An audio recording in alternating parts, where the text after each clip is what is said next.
One of the most beautiful aspects of Sukkot is an emphasis on hospitality to outsiders, a focus on opening our hearts and our homes to others. It's not just about celebrating the harvest, but it's about sharing the blessings of that harvest with others.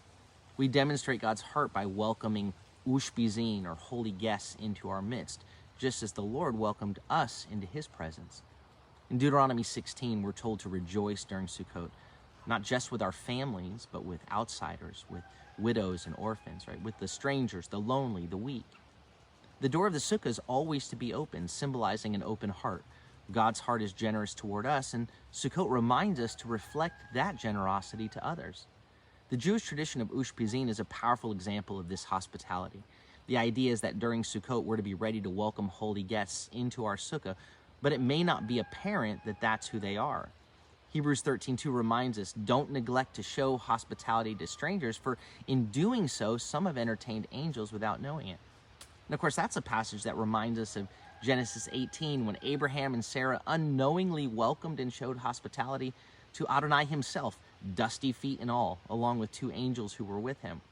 When we open our doors to others, we might just be welcoming someone sent by God. We might be welcoming the Lord himself. In Matthew 25, Yeshua says, whatever you did for one of the least of these, you did for me.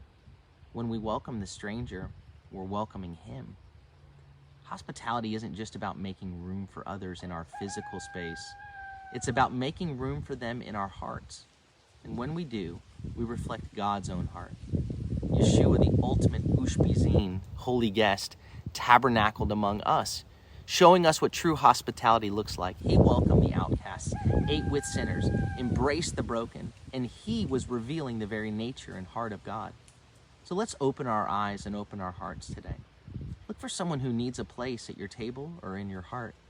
Whether it's a neighbor, a friend, or a stranger, extend God's love to them with an open heart and with open hands.